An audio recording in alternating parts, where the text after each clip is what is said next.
This edition of Focus travels to Senegal to see how the country's gambling big on an agricultural future. Food will be the motor of growth, ensure no one goes hungry and boost exports. In Senegal, there's a saying, if agriculture's okay, then everything's okay. Well, in the last 2 years, we've had record harvests. Agriculture's the country's primary natural resource. And in Senegal, it's constantly modernising. To get a better picture, look along the River Senegal.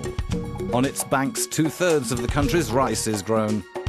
In this zone, one company has invested 55 million euros in a high-tech rice factory. This man's mission is to ensure that in 3 years' time, this plant produces 100,000 tons of rice a year.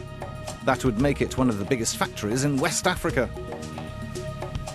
We have everything we need here. Good soil, abundant water from the Senegal River, allowing irrigation, which is very important, and the climate, which allows us to make 2 annual harvests with a yield of 6 tons per hectare, which is a very good benchmark. Bruno's creating new paddy fields and taking irrigation out to local producers so that they can supply the new factory.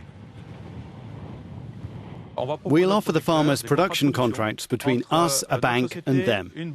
Today, a farmer can make 1 annual harvest. If we buy that, the bank will offer him credit, so he'll be able to plant a 2nd annual crop. Here, the production will be exclusively reserved for the domestic market. Rice is Senegal's staple food, and the demand for good quality product is exploding.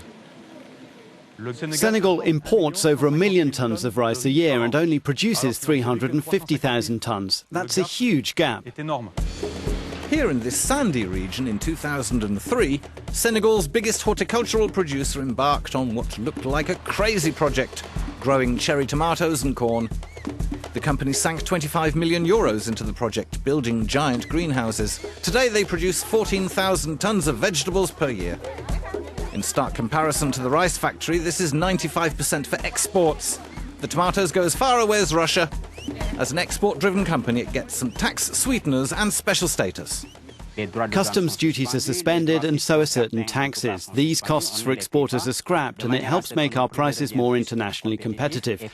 We can sell more abroad and compete in the European market against other producers. It's as simple as that. Its products may go abroad, but in the process, the company's become one of the region's biggest employers.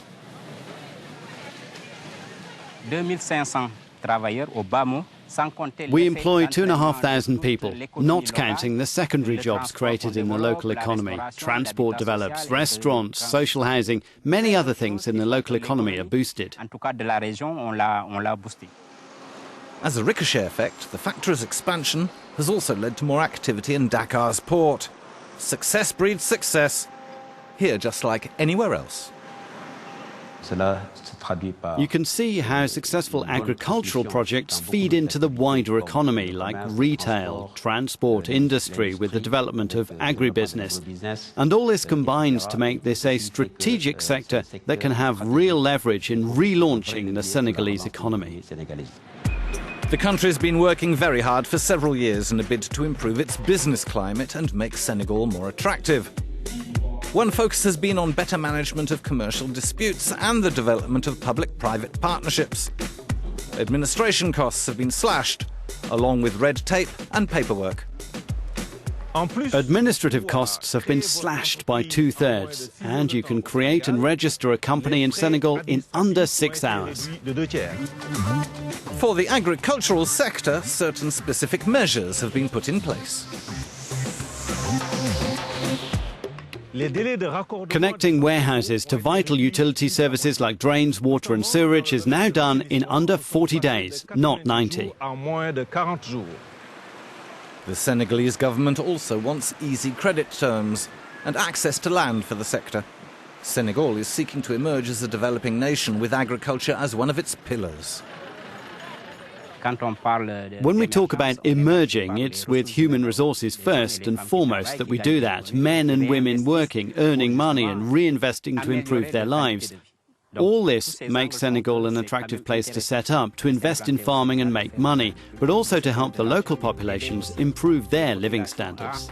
The message seems to have got through. In 2015, foreign direct investments leapt by nearly 20% in Senegal.